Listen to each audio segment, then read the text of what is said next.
Thank you. So this is my talk on learning for dynamic robot manipulation of deformable and transparent objects. Really, this is just a smattering of words that I can figure out how to put everything together, and take this opportunity to highlight some of the work that the students are doing, and hopefully give them proper credit. And one of the things I had as a little bit of an issue is because they did so much great work, is I want to do a lot. So I'm going to go broad, but not very deep, but hopefully give you enough to follow up with the authors if you're interested, you know, the real researchers that do all the work, students. So here's the agenda. As you can see, quite a few things to go through. We're going to start off with sort of the vision, go into soft manipulation, go into some behavior cloning, and then end up with some fast manipulation. So the first part of the talk is transparent objects, where we're going to tackle this problem of we want our robots to clean up our household. We want to leave our house with a pile of dishes in our dishwasher and or our sink, or maybe get it around and have them clean them up. But we have this huge problem where transparent objects are everywhere. And if we try to put a depth sensor onto any of these transparent objects, we get junk back. So this is on the left, our dishwasher, and on the right, our depth sensor output. But we also have motivation beyond that. We want to be able to apply these in pharmaceuticals, manufacturing, and in our household. So what I'm going to get to is that we're able to use some of these methods to get to this level of quality of depth, using a method that we start off with DexNeRF, and then we're going to go through some of the evolution of it. So the real key here is that we're able to use this advancement in novel view synthesis that probably many of you are aware of, called neural radiance fields. And the key element here is that they take a whole bunch of views from different angles and are able to construct a scene by learning a density function and a color function.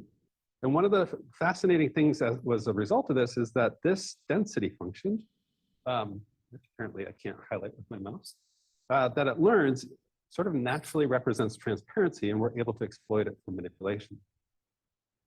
So a little bit of a brief background on neural radiance fields is if you look at this view here, it's taking two different views of the same scene. That's what those two images are there.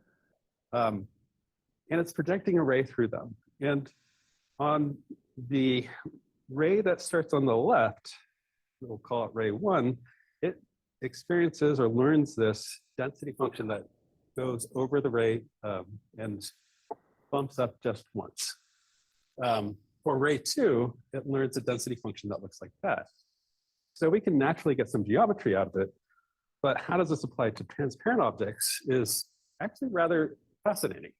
Seems like it, and I can go into details maybe in another talk, that it learns a density function just like we had before with the solid objects, is just not as high of a density. So it sort of naturally represents this geometry with sort of a transparency feel to it.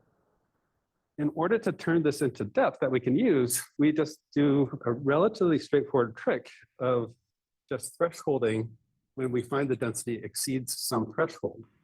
Now, if you're like me, you hate finding thresholds because they vary from scene to scene. But what was awesome about this is that that threshold we tuned once and it worked everywhere, simulation, real, and we're able to get depth maps that look like this, or what I showed you before. And this is that original NeRF depth, and this is our slight modification to get this better depth. You can see some of the difference that we get as a result of it.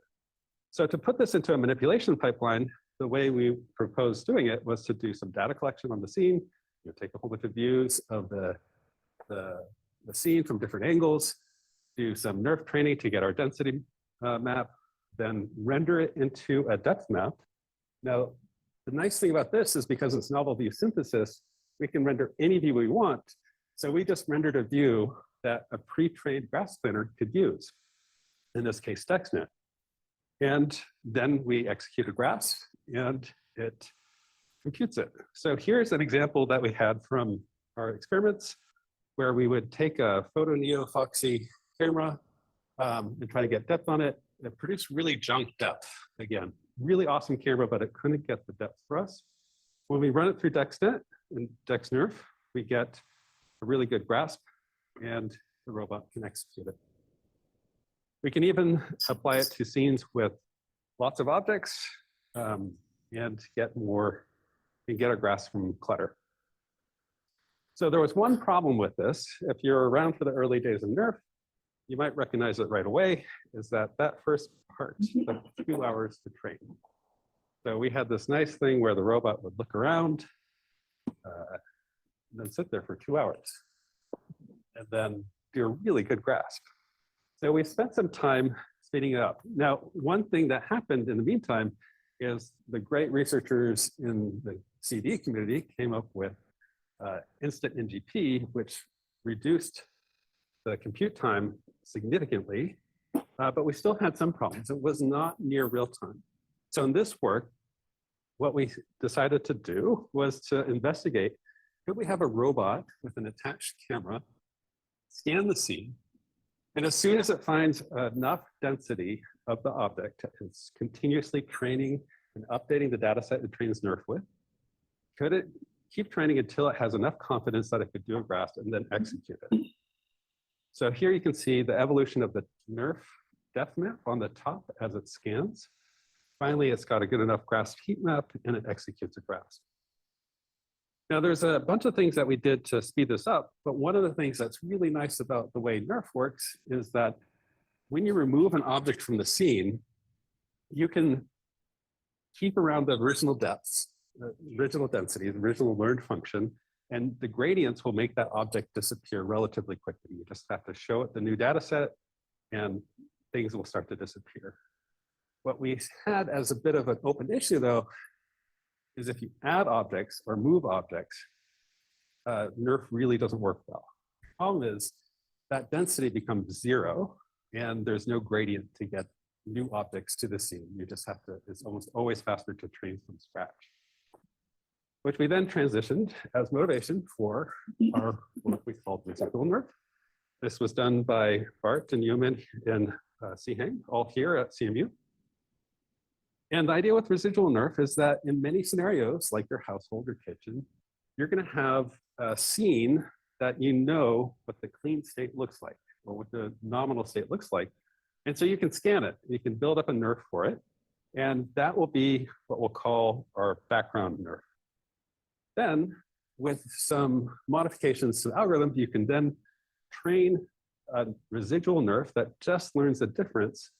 And in order to make this work a little bit better, we had to introduce a mixnet, which decides how to resolve the differences between the two networks, between the background NeRF and the residual or foreground NeRF. So this is what the system would learn, for example, for a wine glass, where we have our trained mixnet, so you can get sort of an understanding of how it's learning to add the object to the scene. And then our residual depth, that's the depth that we've learned on the foreground. And then we can apply that to a grasp planner and grasp as before. So just a little bit more on the mixnet, we did a little bit of an ablation. So here we can see that if we add the tractor without the mixnet, you get sort of these holes and not very good reconstruction. And with the mixnet, those disappear. Here's a view of the depth. And hopefully you can see a lot of the holes on the left with the no mixnet. And with the right, we get much better depth reconstruction. So we built up a synthetic data set. We placed objects in various conditions, up, down, sideways. And then we computed the depth map to compare even DexNeRF, which was working really well, to what we're able to get with Residual NeRF in this new enhancement that we added. We applied it to a bunch of different objects. Here's many more.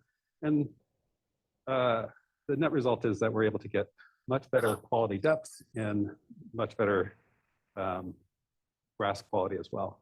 We also sped up training significantly. So here's a visual time synchronized comparison of how we reconstruct depth. Both NeRF, DexNeRF, and Residual NeRF all training on the same data set using their distinctive advantages in each case to get better quality faster in residual NeRF. There's another view with another set of objects.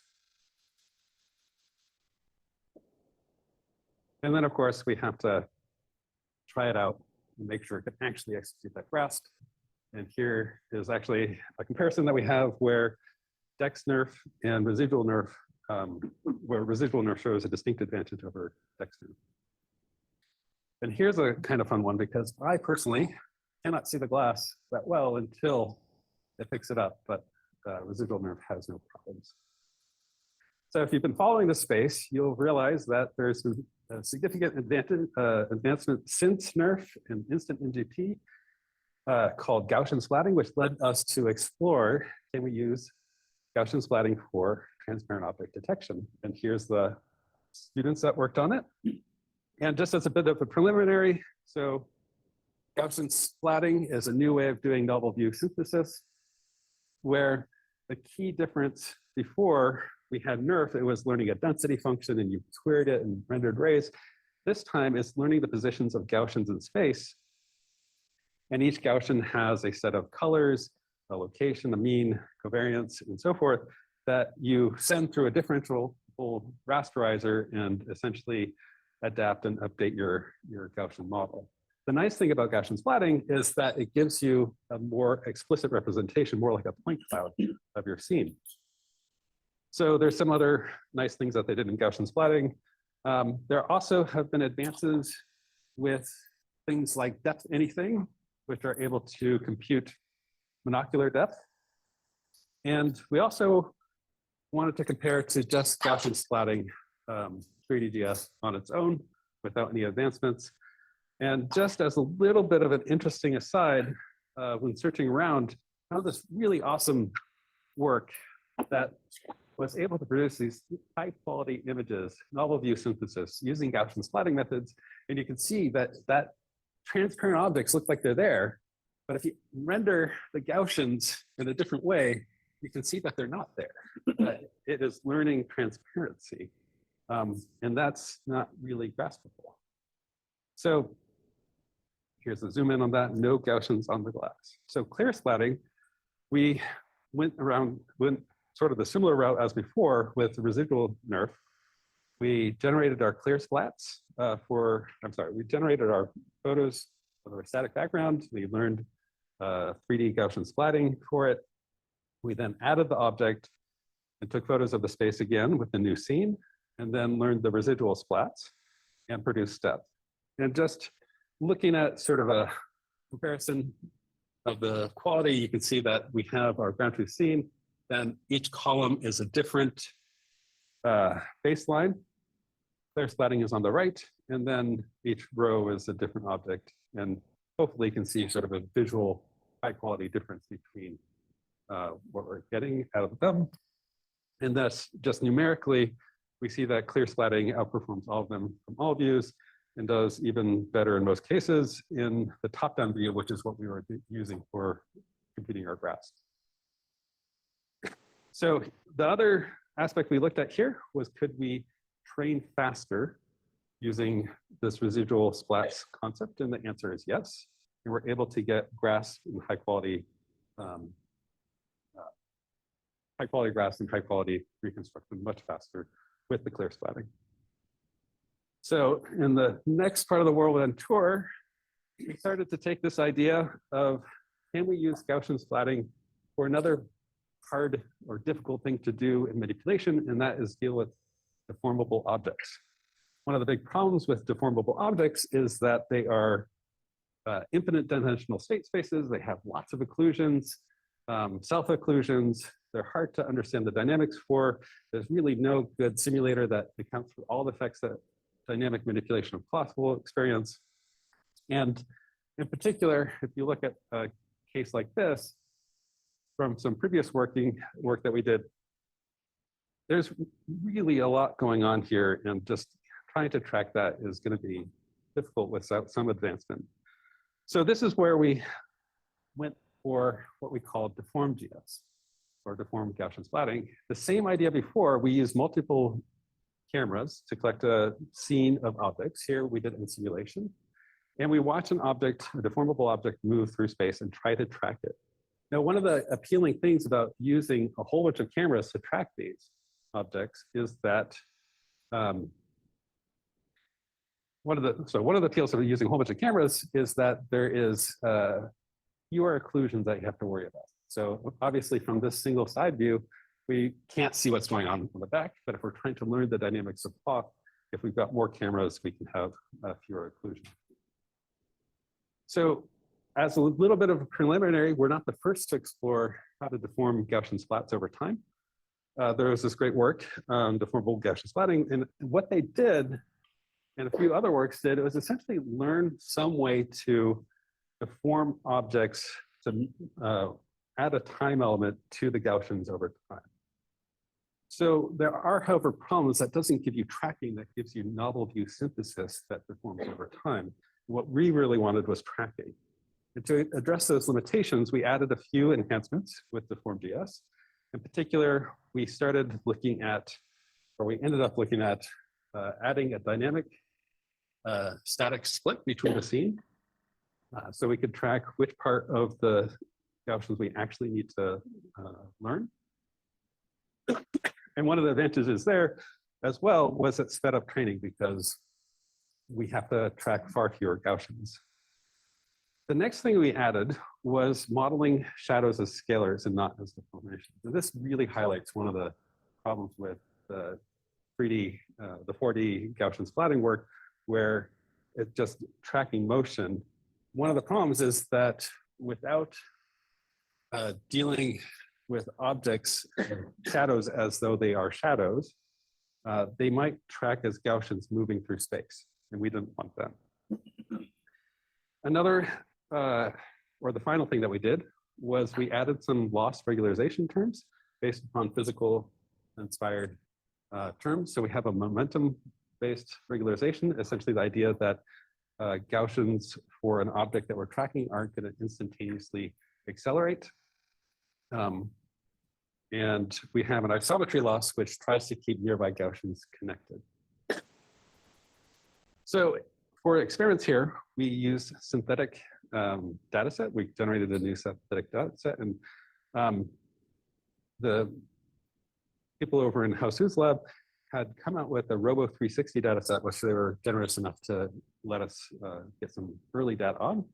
And we also looked at some baselines. So there's 2D baselines where they are just tracking pixels in space or pixels on the screen, and some 3D tracking baselines as well.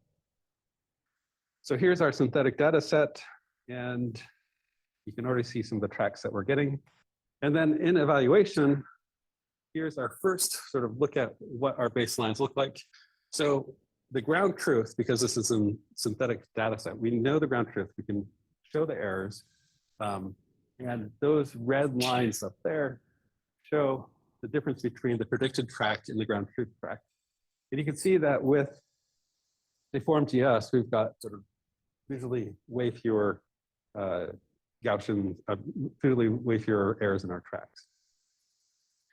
And a quantitative analysis, again, using the ground truth data, we got the lowest error across all the scenes that we experimented with.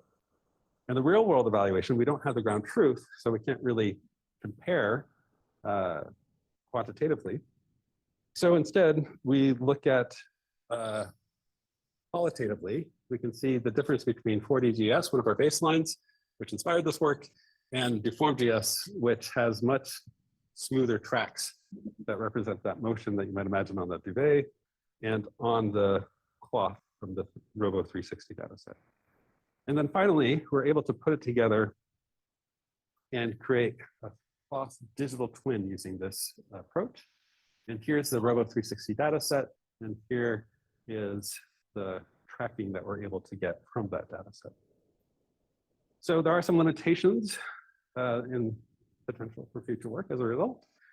It's really sensitive to hyperparameters in real world experiments. That isometry loss that tries to keep everything together can sometimes fail, and Gaussians can sort of escape from their neighborhood. And it's also slow to compute, 10 minutes, which is better than that 2 hours we were dealing with Dexner. So we're hoping that someone else will speed that up.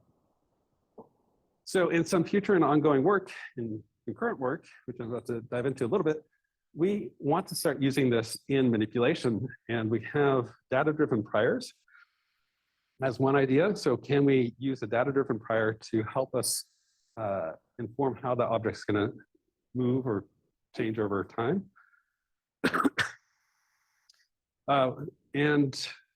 Maybe I'll just get to that. So in a collaboration with KTH, we looked at, could we add Deform.js as a RGB supervisor for an action condition dynamics model that we learned to incorporate on graph neural networks. So the idea was that we would pre-train a large GNN on the simulated data set, initialize that GNN on a static scene, and then deform or fine-tune the GNN based upon Gaussian splatting or Deform.js as a supervisor. And as a result, we're able to get pretty good tracks in manipulation as a result. It also reduced our convergence rate by convergence time by 85% by adding that additional GNN-based prior. All right, so I promised to speed through a bunch of things. I think I might be on track. So the next thing we're going to start looking at is a soft manipulator. So we like dealing with deformable objects, but what about dealing with deformable manipulators as well? And in particular, we're going to look at this rather novel take that Uksang came up with of how can we use sound for proprioception for these fingers. So one of the motivating factors is that deformable manipulators are surprisingly able to do a lot of things without a lot of intelligence behind them. This particular in-hand rotation that we're doing here was not some deep learned RL diffusion policy or other thing. It was just actuating each of the tendons in a certain way. And it could do this really nice in-hand rotation. But one of the big problems with trying to use our tendon-driven manipulator fingers is, as you might imagine, it is really difficult to estimate what the shape is, have your proprioception based upon contact forces as well as that tendon-driven mechanism inside the finger. So if we just do some baseline predictions, based upon the servo positions under different contact loads, we are not going to have a solid prediction of what our finger shapes are going to be, what our proprioception is going to be. So the question is, how can we sense and represent soft robot shapes? And one of the ideas that might come to you is inspired by perhaps tactile fingers, and Uksang explored this previously, was what about putting like a camera in the middle of that finger and just tracking fiducial markers inside of it as you change its shape. That works pretty well, but you get this problem where you have natural occlusions that occur if you bend the finger too far. So the idea that we had was to use acoustics. So in this finger, embedded in it are 6 microphones. And in the base is a speaker.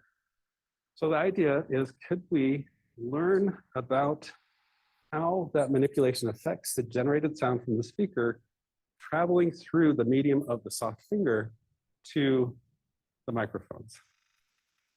And in a very preliminary experiment, we flex the finger that direction, and you could see the acoustic signal that we got from the 6 different microphones.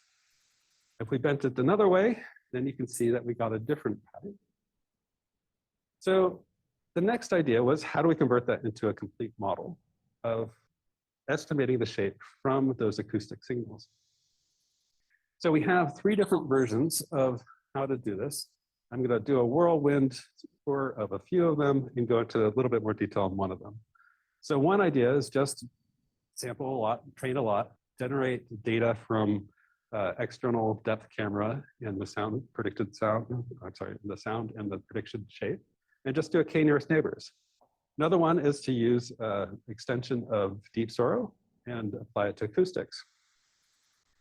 But the idea that showed the most promise was to track key points. So have a key point predictor that would predict where key points on that finger would go based upon the acoustic features using just a straightforward MLP, and then come up with a mesh fitting module that would predict the change in shape based upon those predicted key points and the initial mesh.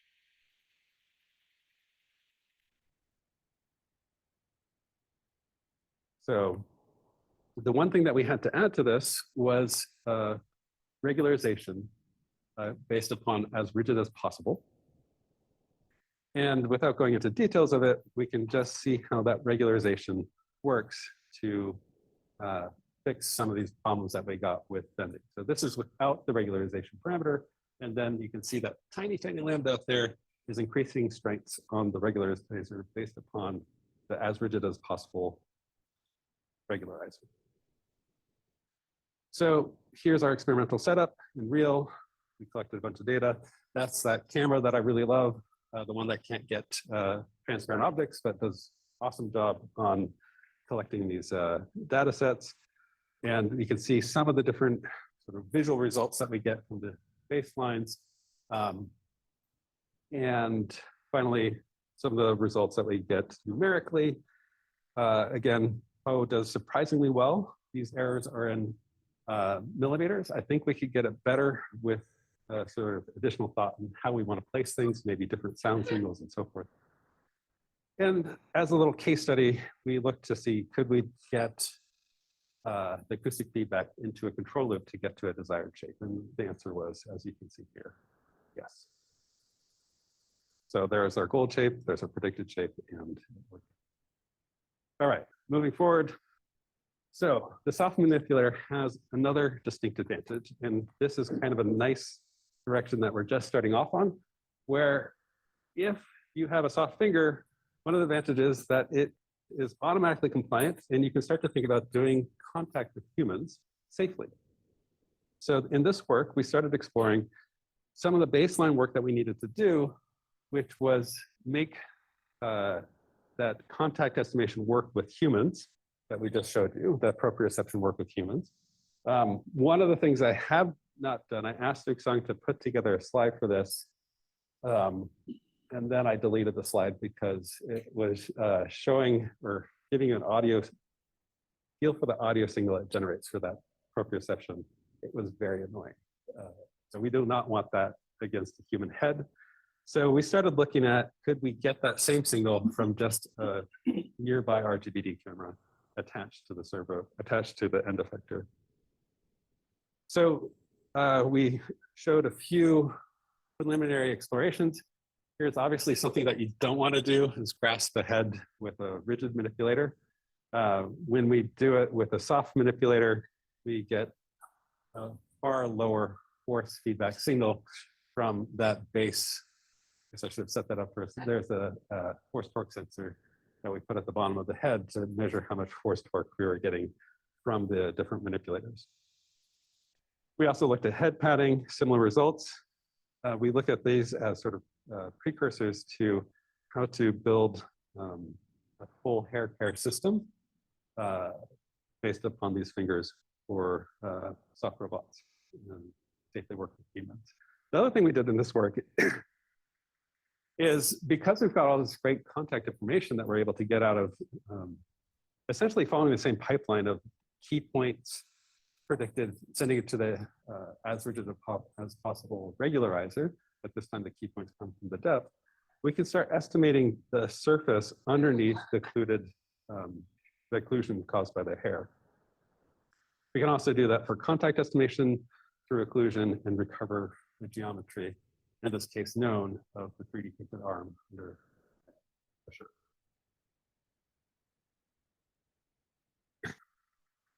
All right, so that's our soft manipulator. We'll get back to it in a little bit. Next thing we're looking at is what happens if you put a robot with pottery, you get what we call Robotter. And actually, Ichnowski's now at Humanoids presenting this probably better than I will. So in this work, we looked at, could we use structural priors to do deformable manipulation using off-the-shelf policies like diffusion policy, but get some advantage based upon the structural priors that we can get in some 3D manipulation, deformable manipulation scenarios. So this is joint work, again, with some wonderful collaborators. And part of the motivation for this work was when we look at deformable manipulation, or manipulation in particular, these highly deformable objects, some of the prior work has gotten great results, but looked at discrete or unoccluded objects or had short horizons or non-volumetric problems that they were dealing with. With Robotic, we obviously have a lot of occlusions. In particular, when you get that hole inside the clay, you need to be able to make some inference about it. It's a continuous deformation, continuous time, and it's a very long horizon process. So in order to set up the system, we have a remote control teleoperator to demonstrate the clay manipulation to train the policy.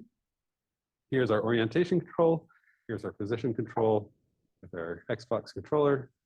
And then another key part of this is that we set up a 3D camera, RGBD camera, and we also added these registration markers. This is a screen capture from spinning, but you can see that green and blue mark on the turntable that we're able to track.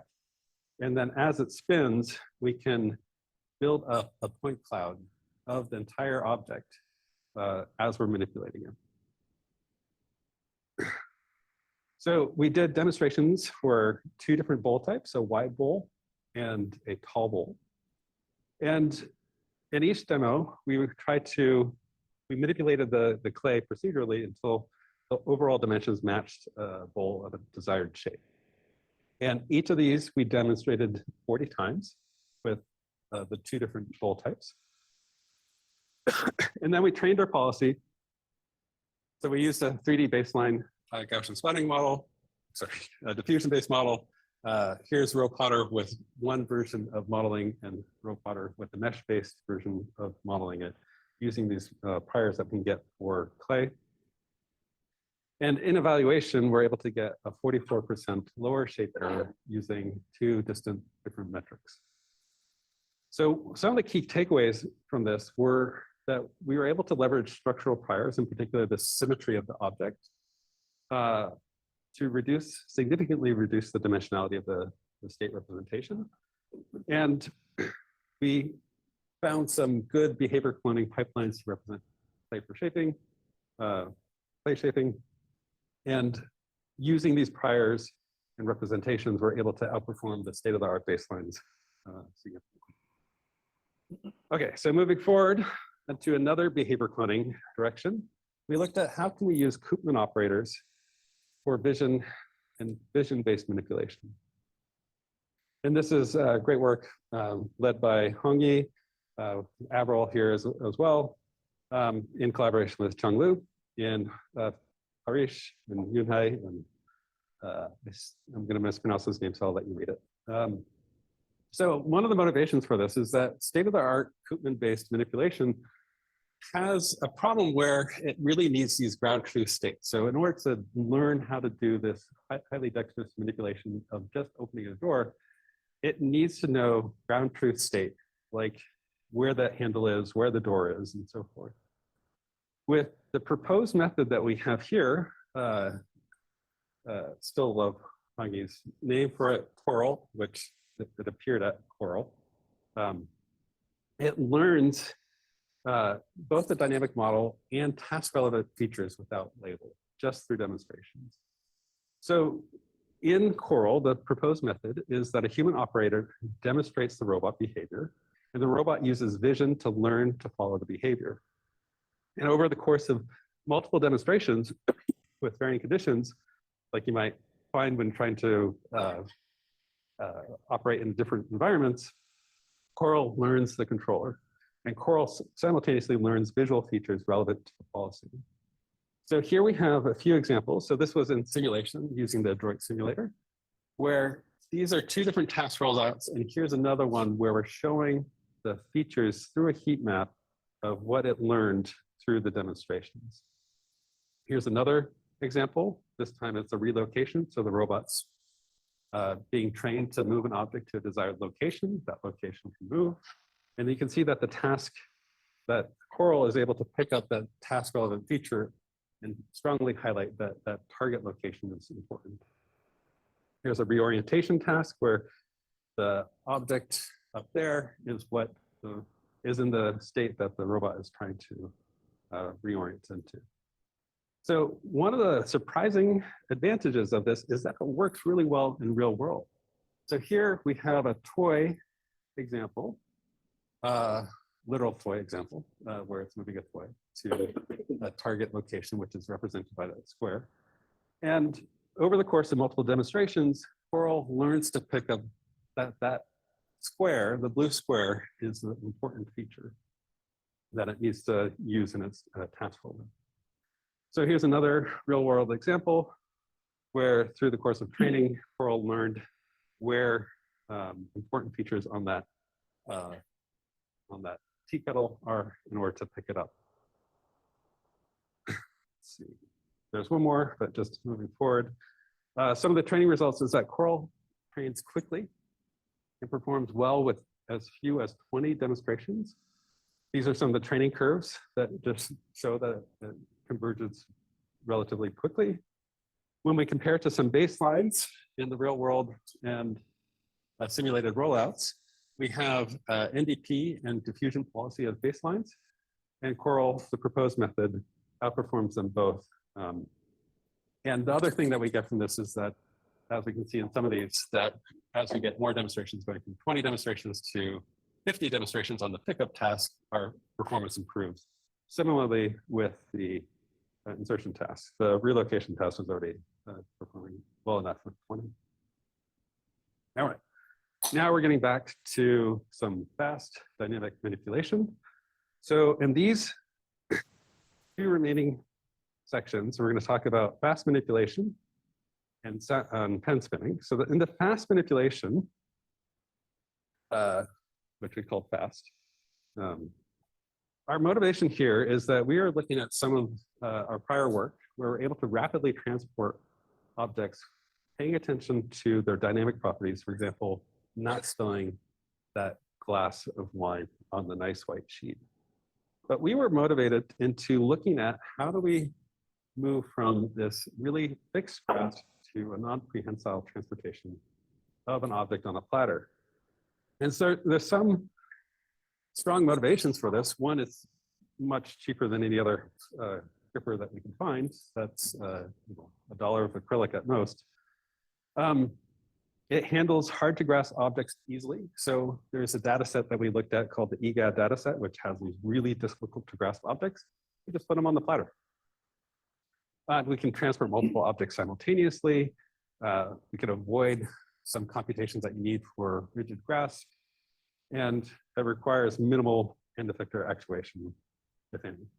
But one of the problems you might say is that if you move too fast, so this is slowed down a lot, the object is just going to slide off. So using the GOMP fit background, that one that transported that wine glass, we updated our constraints to include a Coulomb-based friction constraint and just integrate it into the whole pipeline. And as a result, we got this rapid transport to work with one small exception. It still slides. So we are trying to figure out why was it still sliding. And it turns out that we were able to attach an acoustic microphone, an acoustic sensor, and learn ourselves, not the system yet, that that contact microphone was showing the manipulator was having a lot of vibration during the transport. Particularly the faster it went, the more vibration it would have. So in the proposed system, we said, well, could we learn sort of an effective Coulomb-based constraint based upon a motion-based parameter that we learned from experiments and integrate that into our pipeline. So in our setup, we have our data collection set up with our modified platter, which has a rim about it so that we can have easier resets. We put a contact microphone on the bottom of it. And then we just experimented over and over again with different types of objects. So in particular, we looked at, could we learn how PLA works on it and learn how glass works on it, or what their effective friction coefficients are. And you can see on this chart, on this graph here, that the faster we were moving, the lower the effective friction was due to that vibration. So we set up a whole bunch of experiments with a bunch of different objects, including those EGAT objects, which are super difficult to grab. You can see them on the middle, the gray ones. And we ran a bunch of different ablations to figure out how things were working. And we'll just go through them on this view here. So here's the baseline Coulomb friction constraint. Here is the motion-based constraint, but trained for the PLA model. Here it is trained for the glass model.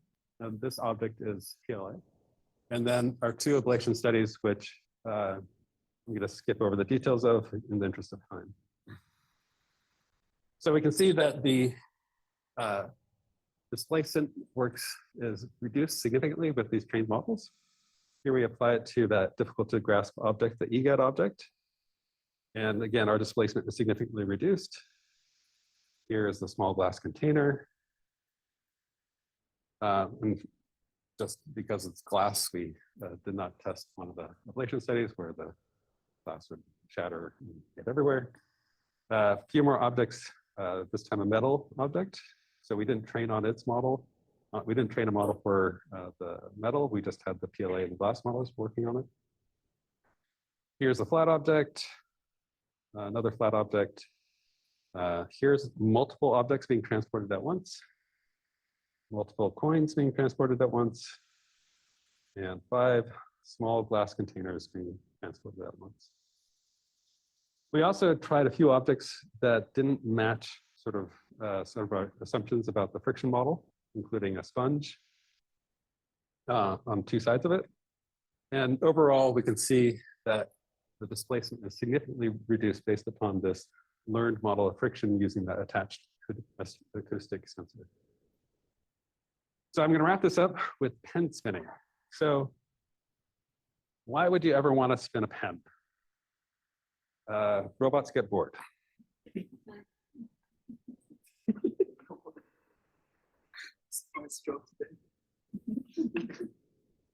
How many of your robots are actually doing anything right now?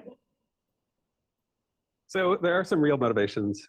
Soft manipulators show great potential in many tasks. We've already seen that in a few of the earlier examples. They're natural compliance and built-in mechanical intelligence. That's framing that I'm stealing from Oliver Brock. Reduces computing, sensing, and actuation requirements. And so the question I was curious about, and Yuncha was curious about, who led this project, was, and everyone else on it, of course, can we apply these advantages of deformable soft manipulators to a non-prehensile dynamic task? And can we avoid simulation because we didn't want to deal with this empty real gap? And can we keep it low data and take advantage of the capabilities of this manipulator? And it turns out we could. We didn't actually have to try very hard. Well, Yuncha did all the work, so that was easy for me. But he came up with this system based upon just using CMA-ES and a trained reward function, or a hand-developed reward function. So one of the things that we did to make this work was we started off with a fixtured grass, so we can make it very repeatable. But of course, could add sensing later. But part of the action parameterization was where to pick it up along the axis. Then we had target spinning angles for the servos, and then we had when to catch, the delay before catching. So we reduced the parameterization down to like 7 or 8 parameters. And the last thing we had to do to make this all work was come up with a way to segment out the object using cuboids and segmentation masks and filtering out the point cloud, and then tracking the state and developing a reward based upon, did the object spin like we wanted it to? Once we had that all together, we could put it together into a CMA-ES pipeline where here's generation 1, everything's failing. By generation 4, we're getting a little better, nothing's succeeding quite yet. Generation 8, we've got one success. In theory, we could stop there, but we trained a bit more. Generation 10, we're getting a lot more successes. And then the final generation, which I guess I didn't show here, it was all successes. So when we applied it to the pen, this is like a pen that's designed for pen study. Like you can buy these on Amazon for like if you want to practice. It gets 10 out of 10. We displaced the offset of the masses so that we could then learn a spin based upon that offset. So that grasping point was really important, but it learned to get a 10 out of 10 success rate. Same thing, but we shifted the mass a bit in another direction. And finally, we wanted to see, could we generalize to different objects of really weird geometries and mass distributions? We got it to work with a brush, and then had to work most of the time with a screwdriver. The biggest problem here was that the geometry of the screwdriver interfered with a lot of the spins. So we weren't able to get this up to the highest success rate, but it proposes future work that we could look at. With that, I will conclude and say thank you.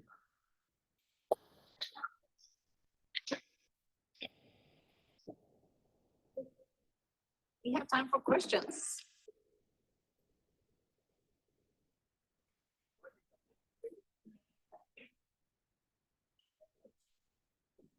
Thank you.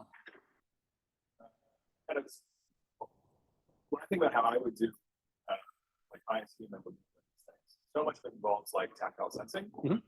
And, I can't like perceive the exact geometry of those boxes, even though I can move my head around. Most of the last mile precision will be handled by like adaptive.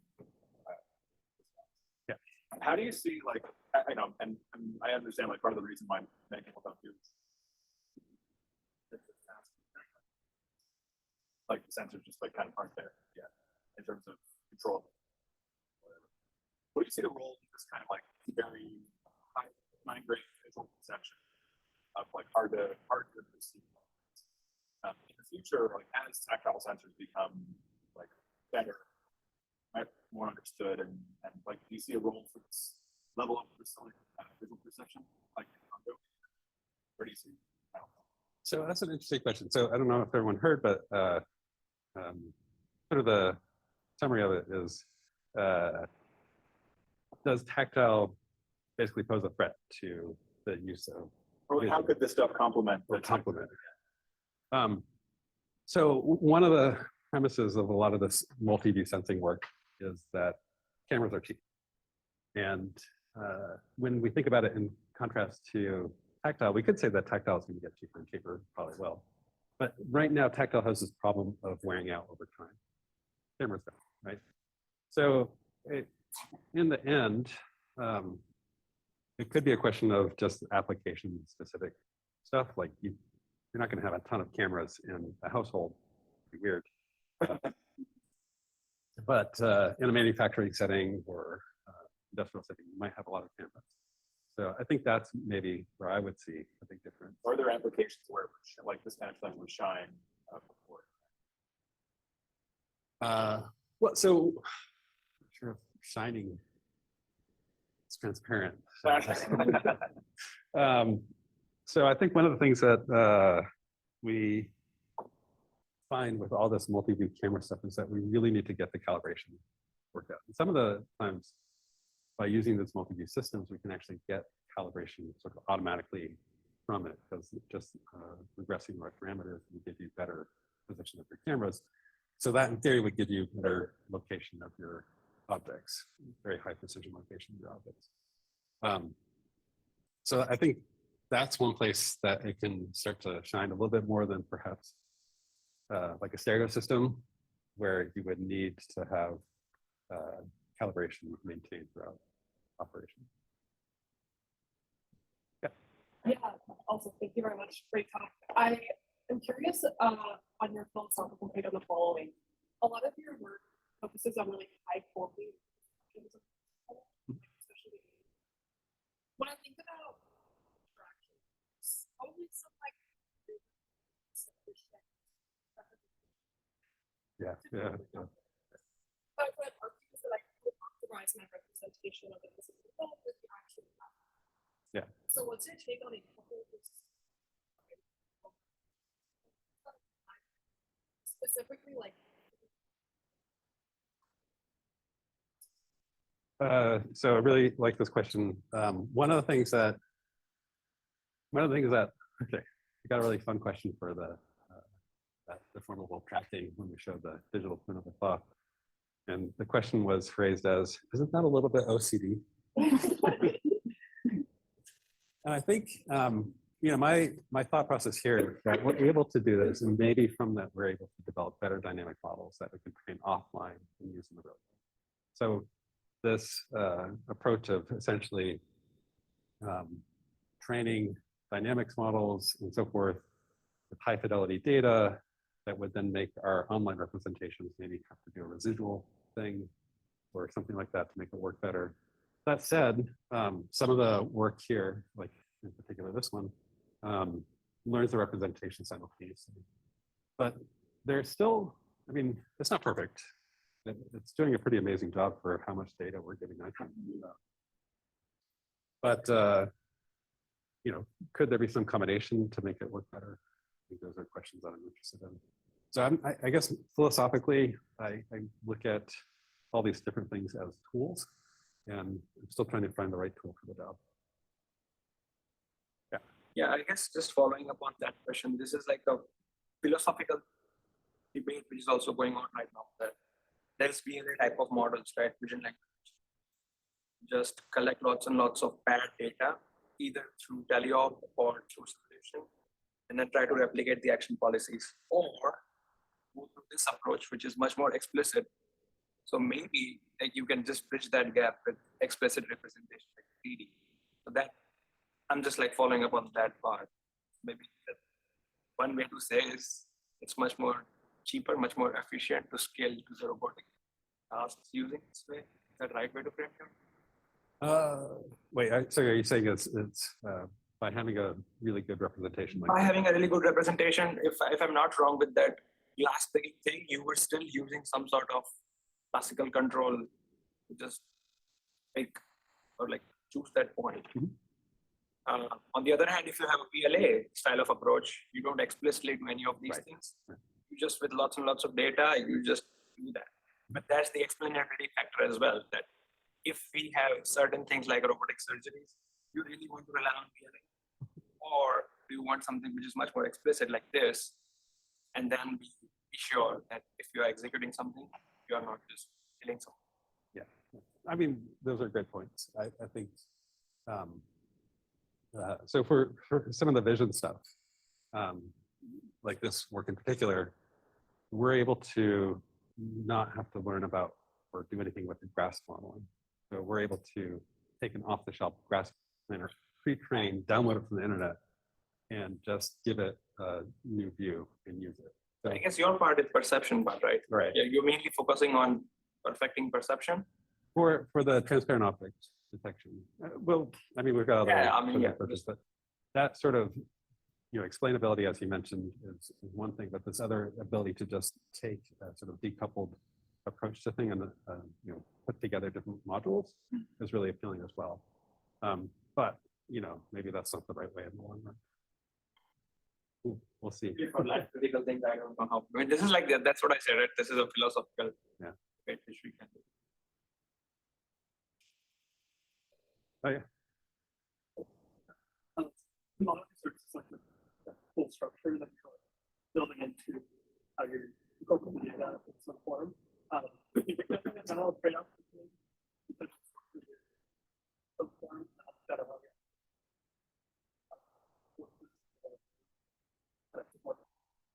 or do this feel like and incorporate this once structure that enables.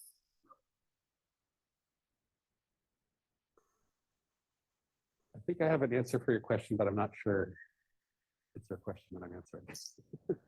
So one of these things that I worry about with sort of, you know, about PLAs is that we've had like centuries of learning and developing models. Like, why would we throw out everything we know about Newton? physics, Einstein physics, and so forth. Like, why throw that out? Why can't we incorporate that somehow? And when we do, and we add some of these regularization parameters, just build it into the system, we start to get better results. So I think maybe that doesn't quite answer every question, but maybe sort of answers a nearby question. I actually had kind of a very similar question, which is a lot of these works have kind of identified a position, your action space, your observation space, predicting. Do you have like your approach to that system?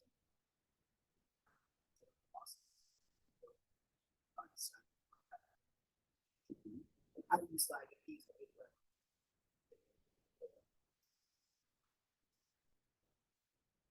is there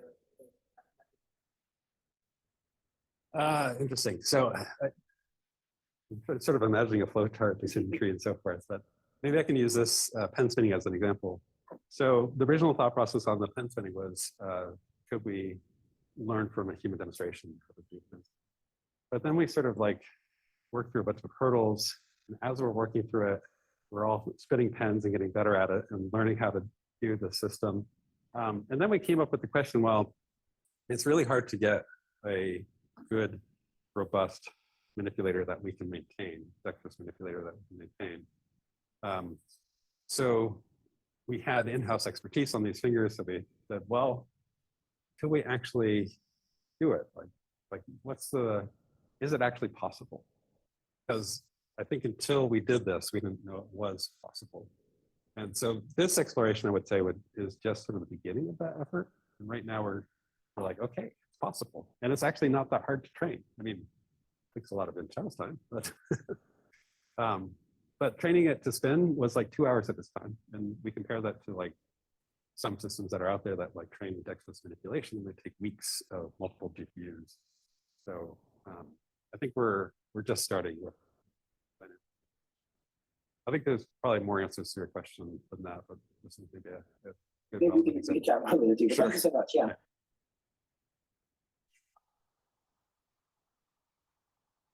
Any other questions? Hey, everyone's asking a tunnel question. I want to technical questions. So the last part, the work is very impressive, by the way, because pen spinning is very hard for same tools like arrows. So you're doing CMES to optimize, but it's like parameter the policy or kind of like reference to jQuery.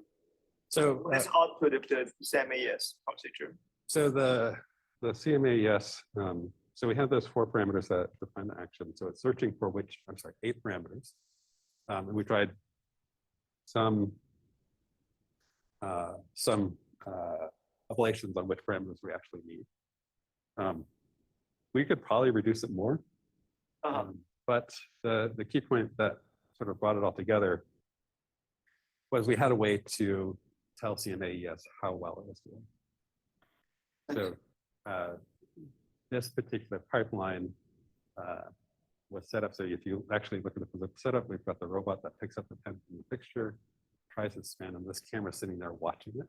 And so after every demonstration, every attempt, we can get a scalar reward out of it. Obviously, if it drops, it's a really bad reward.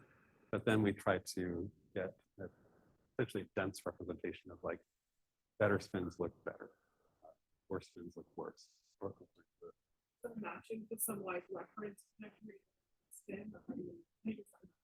So this reward, so most of this was hand designed. So this was designed to essentially look at, you want a full revolution. You said there are eight parameters in searching, that 8 parameter for the physical parameter or like parameter policy. Just want to get a sense of what is it searching over. So the grasping is one parameter. So I see. where To grasp. Okay. where to grasp. And okay, got it. Cool. And I do want to emphasize Oh, I see. that Angle. fixture was super important to make it repeatable. I see. Because otherwise it's a huge sensing problem to get those repeatable grasps. Got it. Then each of the servos, so each of the fingers has 6, each of the fingers has 2 servos. So there's a total of 6 servos, and we have spin target angles for each of them. And then we have the final, so 1 + 6 + 1. So the delay before the catching operation.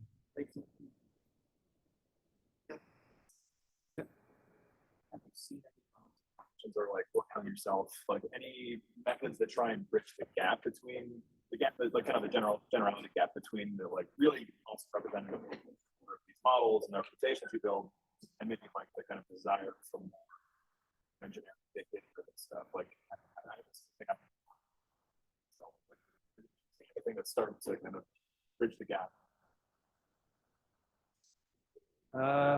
Use either as a submodule or like. So there was some recent work that, I don't know if this is what you're asking, but there was some recent work that looked at, you could have a bunch of different policies and then a policy about that to decide which one to choose. You could, I assume, apply that to representations as well. So I think there's some promise in that direction. I mean, that's sort of like an easy one to like state. I don't think that's quite the direction that you're asking. Of course, the problem with that is that you can bring way more policy. But I'll have to think about that question a bit more.